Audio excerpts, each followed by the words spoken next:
Oh, didn't see you there. It's Thomas Edward. That's me. That is. That was a Pendolino. That was a class 390. It's a very interesting train. Well, it's interesting not really to the older generation because it's too new. You know, it's too new, and it's not steam or diesel. It's electric. But what's really interesting about it is in the name Pendolino, because it's got a pendulum in it where it makes it tilt when it goes around the corners, and that comes from the APT. You know, when British Rail was trying to make the super fast train what tilts around the corners, what failed in the end, but that technology went on to other people, as it always goes. Fiat went to nick that idea, but they didn't just nick it, they bought it, paid a bit of cash out, and bought that idea of the tilting mechanism, and designed the Class 90 Pendolino as we know it today. When it first came out, what, 2003, 2004, it was Richard Branson in the Virgin livery, and now it's Avanti in it's like a dark blue grey colour. Actually, they don't really suit it. They look good, but I like the red. The red was more standy-outy. But they're a bit of they're an impressive train to look at, but when you get inside, it's like it's the backwards TARDIS of Doctor Who. As you go inside, it's not as big as you think it is. It's very, very small, and no leg room, and there's nothing, and it's very poor design really inside. But if you know where to look, if you get in the back coach, there's a bit more leg room, but then you've got to deal with an air conditioning unit. It just goes downhill the more you look into them. Now, they're not as good as what the APT should have been, because actually, if you go to Crewe Heritage Museum, they've got an APT in there, and if you sit on that, there's a lot more comfort and a lot more leg room. So Fiat should have done that. But you know, it's the Italians. They're never good at making room. Look at the Ferraris and Lamborghinis.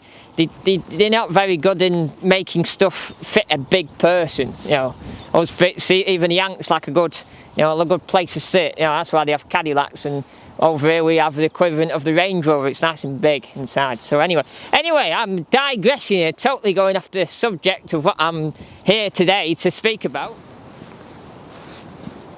So I've come a bit up the. Actually, I should say where I'm stood. I'm actually stood on a Lancaster to Kendal Canal.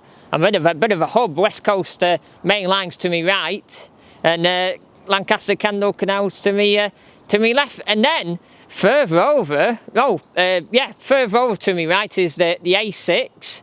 What the equivalent of today is on my left is the M6. Going north or going south, you know, to Preston, and then north up to Carlisle. So hey everybody, we got a factual interlude with Thomas Edward coming right up.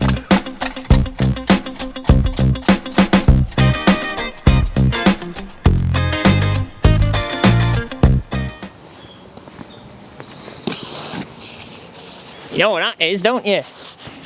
Well, many moons ago, when canal boats like today didn't have bob engines, they used to get pulled with horses, and pulled the horses, you know, rope. So when they come for this bridge, there were rope marks off the horses there, pulling it through. You know. So this one here actually has a towpath, but some bridges like this have two towpaths where there's towpath on this side, but then it stops and it goes on the other side. And that's what we know them, but there's probably official term as snaky bridges. Exactly, a snaky bridge, that's what we call it in the family, but the proper name is snake bridges, and where they come from is on the Macclesfield Canal, and they're big, beautiful stone bridges, some of the finest 6 turnover bridges in the country. They're locally known as snake bridges. A ramp on the side leads up onto the overpass, which then spirals back under the bridge onto the opposite bank, allowing the horse to cross, to go up and then descent without the rope getting tangled to it. And it's all like quite a smooth pass. You'd think it'd be really sort of tricky to do, but it sort of goes over and you don't notice it. But if you go on the Macclesfield Canal and look, all the bridges are actually smooth from the rope going over them for all those years of horses pulling canal boats. So pretty interesting sort of technology. It's something you don't get up here, but in Cheshire it's something you sort of designed and did, because it was quite an industrial canal, really. A lot of freight went up and down it. It can spiral up and go across onto the other side without it detaching from the canal boat, and more importantly, without it getting tangled up. It can do a straight line, and the horse can cross over into the other towpath. So it's very interesting. But that's a bit of history, that all gone. And I might add, this canal next to me, Lancaster Canal, Kendal Canal, is actually, it's a bit of abandoned, disused, bit of like my railway videos really, but a canal. And it's something, if you stay tuned and subscribe to my channel, it's something I'm going to walk this all the way from Kendal down to Chewitfield.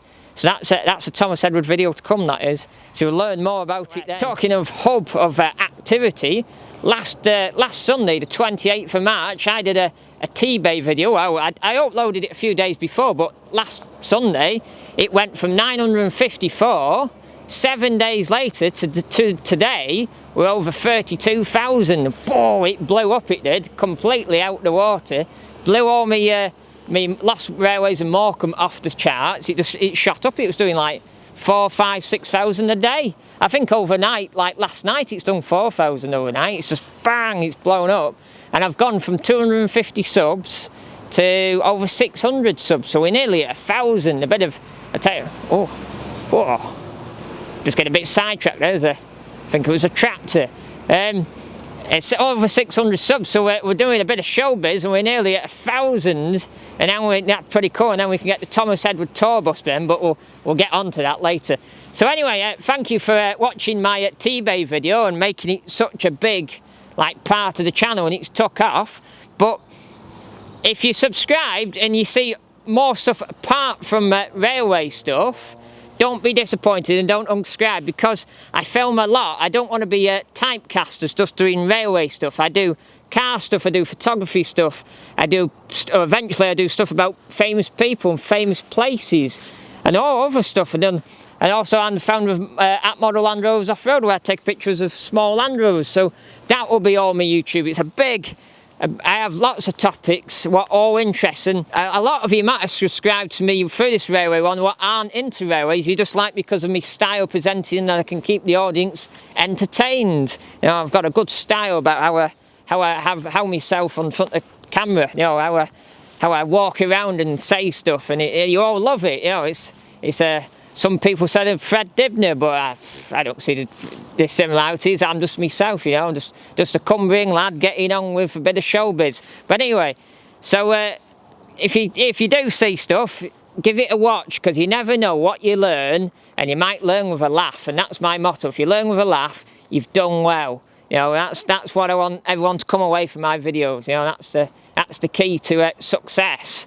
So.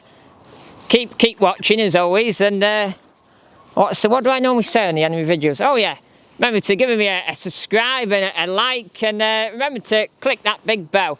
Ding!